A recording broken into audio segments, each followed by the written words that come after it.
Question one. How has Morgellons impacted your emotional and mental well-being? Well, I can say that it's changed over time. What's very disconcerting is when you begin to experience symptoms and changes in your body that you can't explain and are not easily observable by others. So you know something's wrong. You don't feel well. You don't feel like you used to. In my case, I had like chemical, like environmental sensitivities. The veins on all my veins started bulging out. And it's like a subtle thing that you notice almost instantly about yourself, but someone observing you casually doesn't notice that. I can think of a time I was at a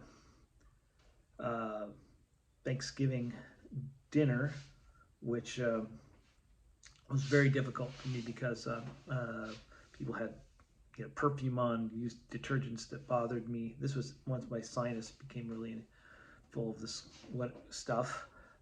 So different environments really bothered me. And I was getting my veins bulging out on my arms and hands in like a really disturbing way, something I'd never observed in myself. But I remember my nephew saying, "Oh, don't worry about it. There's no big deal. It looks normal to me. It looks normal to me." Um, so you don't know what's happening to you. These things are going on that are disturbing, and you know there's something wrong, but you can't really get anybody's attention, and it's scary. So you begin to feel anxious, anxiety, stress about it, and then eventually depression. Uh, because one, you're physically become very exhausted with Morgellons, so you don't have the stamina or the concentration to do the things that you're used to doing, like going to work, for instance, uh, many other things. And if you are pulling off the things you need to do, the rest of the time you're pretty much out. So you've got anxiety because things are happening to your body that you can't explain and are disturbing, and people don't really want to take it very seriously. Two, you become depressed because you can't get the things done that you want to do. You're tired, and you don't know what's going on. So combination of it. That's the combination of anxiety and depression are initially what really hit me. I tell you, it was a great relief for me to discover that I had an actual diagnosis. In my case, I was diagnosed by a medical professional. Um, so, not all medical professionals agreed with that diagnosis, but I was diagnosed by a medical professional with Morgellons, only because I observed the symptoms and I'm like, what is this? Looked it up online and found Morgellons. That matches what's happening to me. Weird, but true. Anyway, so the anxiety and the depression can take over, and it becomes a negative cycle. I feel now I've made a lot of progress where I don't have a lot of fear about what's happening to me and anxiety anymore because I've really accepted what's going on. And I don't mean like I've rolled over and I'm just accepting being sick. I've accepted that there's something happening to my body that's different. So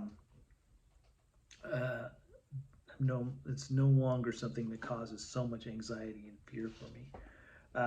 The other thing is that when you become really exhausted, depressed, and paralyzed, you stop living your life and you can become very hyper focused on your symptoms, what's going on with you. You, constantly a lot of people, constantly looking at themselves with a microscope or people ask them how they're doing. They just, it's a whole litany of, what's wrong with you. And you're not engaging in things outside of experiencing your illness. Don't get me wrong, my illness is still very bad. Actually, it's not, I've gotten worse in many ways than I was a year ago, 2 years ago. But what changed is um, that I accepted the situation. So one of the things I was lucky to do was find a therapist that acknowledged the existence of Morgellons as a biological illness. Therefore, I wasn't dealing with an uphill battle of, you know, trying to convince a mental health professional that I wasn't suffering from delusions. So that was a huge bonus for me, and we worked a lot on accepting what was going on in my life. That really allowed me to free myself to do things. I didn't work for a long time, but one thing I did is I bought a motorcycle, and I hadn't ridden a motorcycle in many years. I have grown children now, and I didn't ride them when I had small children. And just the act of doing something like that was kind of like turning a page for me. Just the floodgates opened, and I started feeling like I could do a lot more and live a lot more. I started to think about other things and have other priorities other than my illness.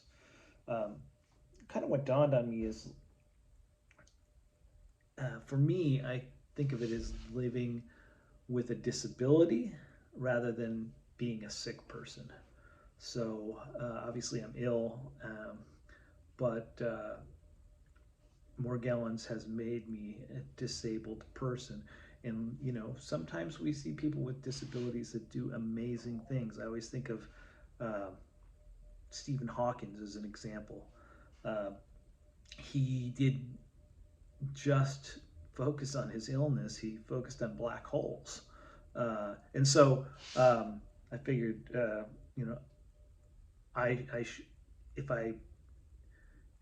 if I reduce my focus on the negative experience that I'm having with my illness and accept the facts of what's going on with me without becoming hyper focused on that, realizing that I'm not necessarily in a position to solve the puzzle of Morgellons or provide a cure, although I'm open to trying things, etc. And I've got doctors and I've tried things, a lot of therapies. But if I don't make that my own personal responsibility, then I can focus on other things. So since I've managed to get myself back to work, which is a very difficult proposition, but I didn't work for almost 5 years, and I'm back at work. We'll see how long I can keep it up, but that's all because I've just changed my perspective. So in some ways, I have grown a great deal through the experience by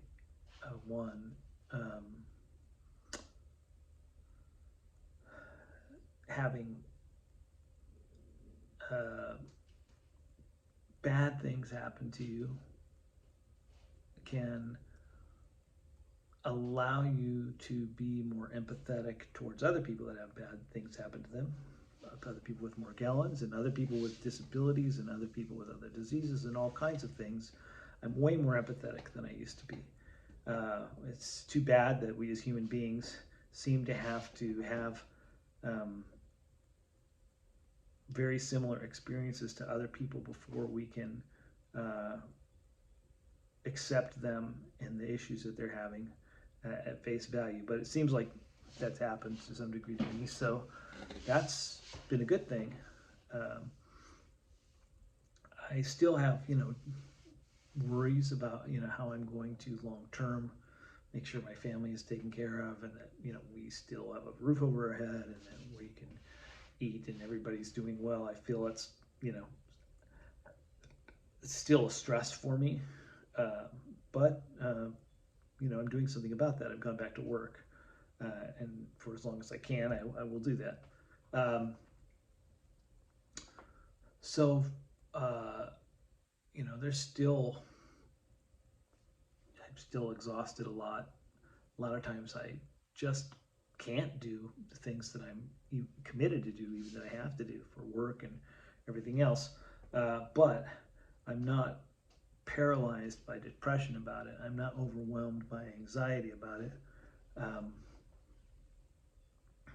I think it's been a journey, and I've been sick since 2014.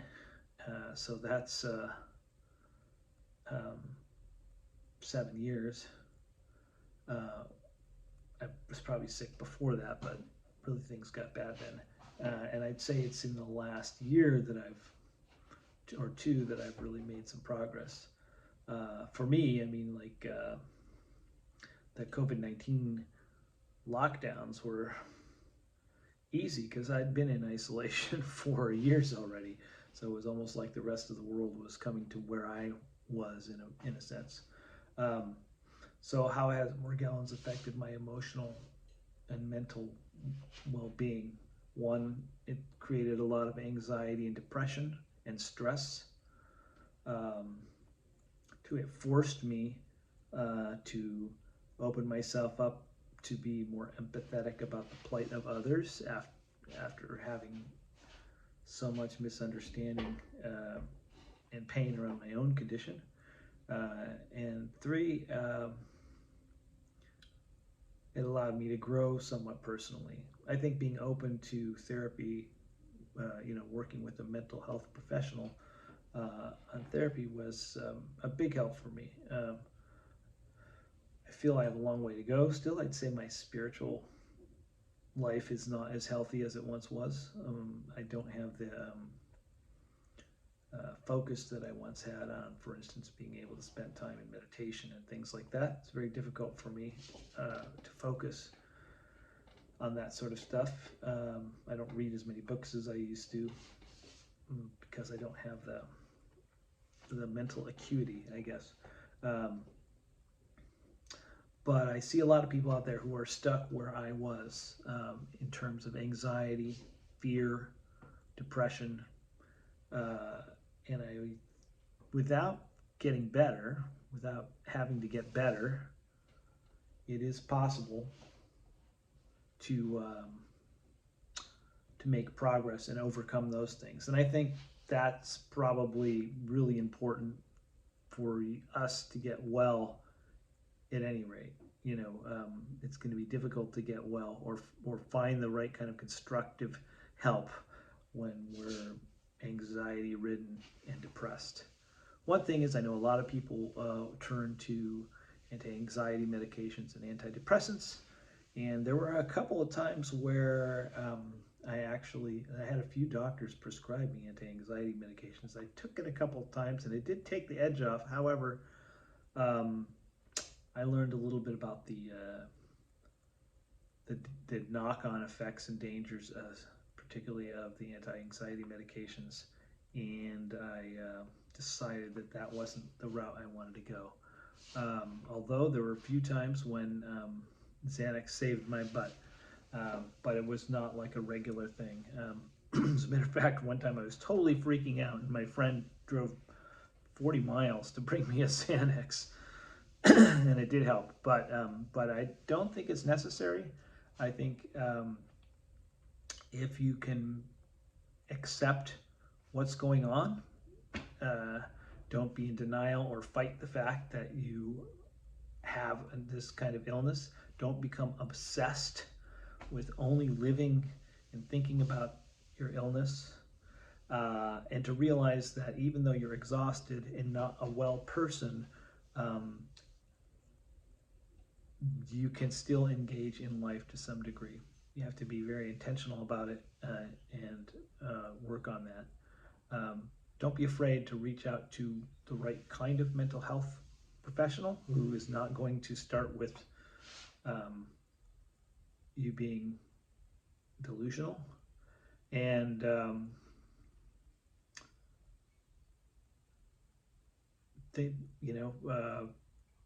be willing to change the way you perceive yourself. For me, dealing with myself as a disabled person has made it much easier for me to deal with than just thinking of myself as a plain old sick person. I have a, I've accepted that I have a disability. I may have it forever. Anyway, hopefully this is informative and helpful to somebody. It's been a long time, so I mostly wanted to get this done because I made a commitment to myself to do it. Okay, thank you.